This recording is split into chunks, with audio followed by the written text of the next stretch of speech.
దాదాపు ఓ 3 దశాబ్దాల క్రితం. అందరి యువతలాగే ఓ 20 ఏళ్ల కుర్రాడు జీవితం విసిరే సవాళ్ళను ఎదుర్కొంటూ వాటి సమాధానాల కోసం ఎదురుచూస్తున్నాడు. ఏం చెయ్యాలో తెలియని నిస్సహాయత, ఏమవ్వాలో తెలియని అసహనం. ప్రపంచం ప్రశ్నల పుస్తకంలా కనిపిస్తోంది తప్ప ఎక్కడ చూసినా జవాబు జాడేలేదు. ఇది కేవలం ఆ 20 ఏళ్ల కుర్రాడి సమస్యే కాదు, అప్పటికి ఇప్పటికీ ఎంతో సతమతం అవుతున్న ఎందరో యువత సమస్య కూడా. ఇలా సతమతం అవుతూ ఎటు వెళ్లాలో తెలియని సమయంలో మార్షల్ ఆర్ట్స్ అతనికి మార్గం అయ్యింది.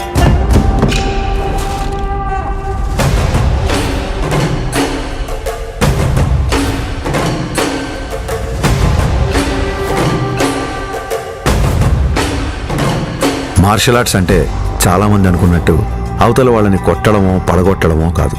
మన అహాన్ని తొక్కిపెట్టి మన కాళ్ళ మీద మనం నిలబడ్డాం, మన ఆవేశాన్ని అరచేతి అదుపులో ఉంచుకోవడం.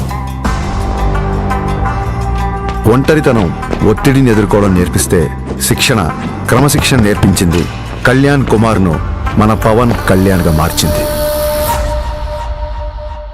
సంవత్సరాలు గడిచాయి, కొత్త దారులు ఏర్పడ్డాయి. అలాగే తన సినీ ప్రయాణం మొదలైంది.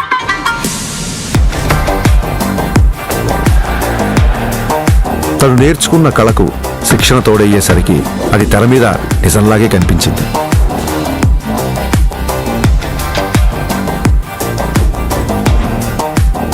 ఆ నిజానికి తన నిజాయితీ తోడయ్యే కోట్ల మంది గుండెల్ని గెలిచింది.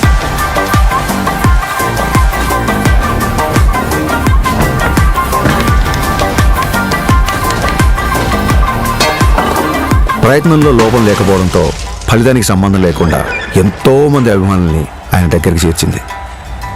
కరాటే, కిక్ బాక్సింగ్, ఎస్క్రిమా, ఇలా మార్షల్ ఆర్ట్ ఏదైనా అదే డిసిప్లిన్, అదే క్రమశిక్షణ. వాటిని కూడా తన సినిమాల ద్వారానే జనాలకు దగ్గర చేశాడు.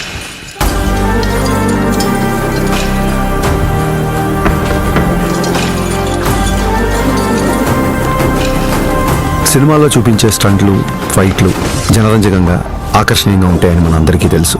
కానీ కళ్యాణ్ గారి సినిమాల్లోకి వచ్చిన తర్వాత ఆ యుద్ధ కళల్లో, ఆ ఫైట్స్లో, ఆ స్టంట్స్లో ఒక హానెస్టీ, ఒక నిజాయితీ, ఒక క్రమశిక్షణ, ఒక నిబద్ధత కనిపించడంతో ఆ మార్షల్ ఆర్ట్స్ అనేవి జనాల్లోకి చాలా వేగంగా దూసుకెళ్ళాయి.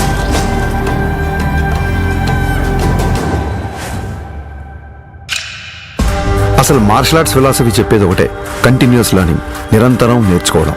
అందుకే ఇప్పటికీ ఓ స్టూడెంట్లా మార్షల్ ఆర్ట్స్లో తన ప్రయాణాన్ని కంటిన్యూ చేస్తున్నారు. తన తపనకి, సాధనకి, మార్షల్ ఆర్ట్స్ని జనాల మధ్యలోకి తీసుకువెళ్లడంలో ఎన్నో ఏళ్లుగా తాను చేస్తున్న కృషికి గుర్తింపుగా డిసెంబర్ 30, 2025న ఆయన అపూర్వమైన గౌరవాన్ని అందుకున్నారు.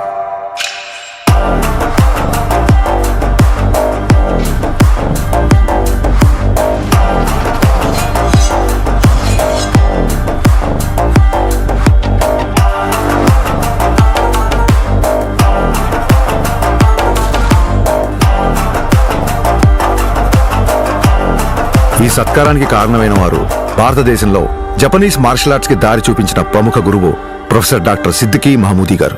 గోల్డెన్ డ్రాగన్ సంస్థ ద్వారా భారతదేశంలో జపాన్ బూడో పరంపర వ్యాప్తికి కృషి చేస్తూ కేవలం దేశంలోనే కాదు, ప్రపంచవ్యాప్తంగా గుర్తింపు పొందిన మార్షల్ ఆర్ట్స్ గురువు ఆయన.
We are pronouncing Pawan Kalyan the first samurai of Andhra Pradesh and the Tiger of Martial Arts.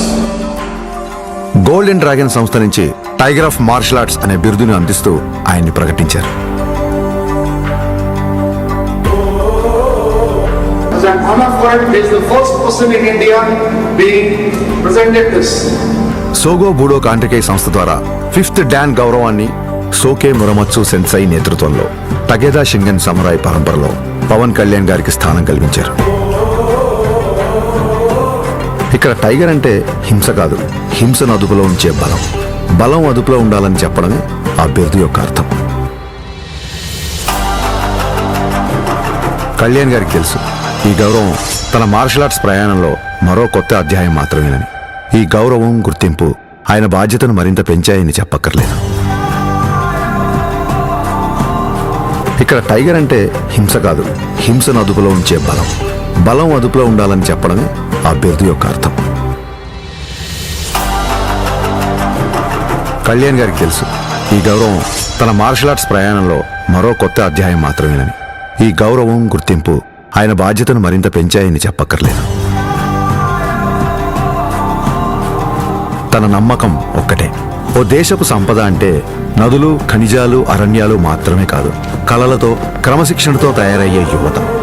అటువంటి వారే వికసిత్ భారత్. తన నమ్మకం ఒక్కటే, ఓ దేశపు సంపద అంటే నదులు, ఖనిజాలు, అరణ్యాలు మాత్రమే కాదు, కళలతో, క్రమశిక్షణతో తయారయ్యే యువత. అటువంటి వారే వికసిత్ భారత నిర్మాణ రూపకర్తలు. దృఢమైన శరీరం, చురుగైన బుద్ధి, బలమైన వ్యక్తిత్వాల వైపు దేశ యువత నడిపించడమే తన లక్ష్యం. జై హింద్, జై భారత్.